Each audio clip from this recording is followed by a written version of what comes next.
പലപ്പോഴും നമ്മളൊരു party plan ചെയ്യുമ്പം ഒരു ഔട്ട്ഡോറിലോ അല്ലെങ്കിൽ ബാൽക്കണിയിലൊക്കെ ഡെക്കറേറ്റ് ചെയ്യാൻ വേണ്ടിയിട്ട് ലൈറ്റ്സ് എവിടെ കണക്ട് ചെയ്യും എന്നുള്ളത് വലിയൊരു ബുദ്ധിമുട്ടുള്ള കാര്യമായിരിക്കും അല്ലേ? എന്നാൽ അതിനുള്ളൊരു സൊല്യൂഷനായിട്ടാണ് ഞാനിന്ന് വന്നിരിക്കുന്നത്. Solar string lights. അതെ, ഇലക്ട്രിസിറ്റിയോ അല്ലെങ്കിൽ ഒരു എക്സ്റ്റൻഷൻ്റെയോ ഹെൽപ്പ് ഇല്ലാതെ നമുക്ക് ഈസി ആയിട്ട് ഒരു നല്ലൊരു പാർട്ടി ഡെക്കറേഷൻ ചെയ്യാൻ പറ്റിയ അടിപൊളി ലൈറ്റ്സാണ് ഈ സോളാർ സ്ട്രിംഗ് ലൈറ്റ്സ് എന്ന് പറയുന്നത്. എപ്പെസ് എന്ന് പറയുന്ന ഒരു ബ്രാൻഡിനെയാണ് ഞാൻ ഈ വാങ്ങിയിരിക്കുന്നത്. ഇതിലവർ 90 days വാറണ്ടി തരുന്നുണ്ട്. ഇനി ഇതിലൊരു സ്റ്റാൻഡ് വരുന്നുണ്ട്.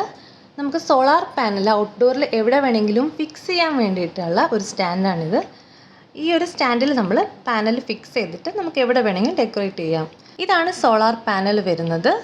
ഇത് നിങ്ങൾ ഫസ്റ്റ് യൂസ് ചെയ്യുന്നതിന് മുമ്പ് 6 to 8 hours സൺലൈറ്റിൽ ചാർജ് ചെയ്യണം. ഒന്നുമില്ല, അത് പവർ ബട്ടൺ ഓൺ ചെയ്തിട്ട് സൺലൈറ്റിൽ വെച്ചാൽ മതി. ഒരു 6 മുതൽ 8 മണിക്കൂർ വരെ ചാർജ് ആവണം, അത്രയേ ഉള്ളൂ.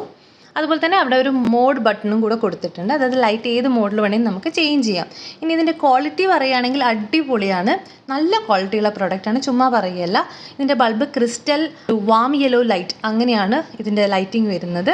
ആൻഡ് വയർ ആയിക്കോട്ടെ ബൾബ് ആയിക്കോട്ടെ ഒക്കെ നല്ല ക്വാളിറ്റിയിൽ തന്നെയാണ് മേക്കിംഗ് വന്നിട്ടുള്ളത്. അപ്പോൾ പവർ ബട്ടൺ ഞാനിപ്പോൾ ഓണാക്കിയപ്പം ലൈറ്റ് കത്തുന്നില്ല. കാരണം നമ്മളിപ്പോൾ ഡേ ലൈറ്റിലായതുകൊണ്ട് ഇപ്പോൾ പാനലിൽ ലൈറ്റ് വരുന്നത് കൊണ്ട് തന്നെ ലൈറ്റ്സ് ഓൺ ആവില്ല. അപ്പം നമുക്കിത് എന്ത് ചെയ്യാന്ന് വെച്ചാൽ ഒരു പേപ്പറോ അല്ലെങ്കിൽ എന്തെങ്കിലും വെച്ചിങ്ങനെ കവർ ചെയ്ത് കഴിഞ്ഞാൽ നിങ്ങൾക്ക് കാണാൻ പറ്റും ലൈറ്റ്സ് ഓൺ ആയിട്ടുണ്ട്. ഇതുപോലെ തന്നെ നമുക്കിത് പല മോഡിലേക്ക് നമ്മൾ ഇഷ്ടം പോലെ മാറ്റി കൊടുക്കാം. ഇനി ഈ ഒരു പ്രോഡക്റ്റ് നിങ്ങൾക്ക് പർച്ചേസ് ചെയ്യാൻ വേണ്ടിയിട്ട് ഇവരുടെ സൈറ്റായ www.solar4nature.com എന്ന് പറയുന്ന വെബ്സൈറ്റിൽ കയറി നിങ്ങൾക്ക് ഓർഡർ ചെയ്യാം. കൂടാതെ ഇത് ആമസോണിലും അവൈലബിൾ ആണ്. നിങ്ങൾക്ക് ഇതിൻ്റെ ലിങ്ക് വേണമെങ്കിൽ ഞാൻ ഡിസ്ക്രിപ്ഷൻ ബോക്സിൽ കൊടുത്തേക്കാം.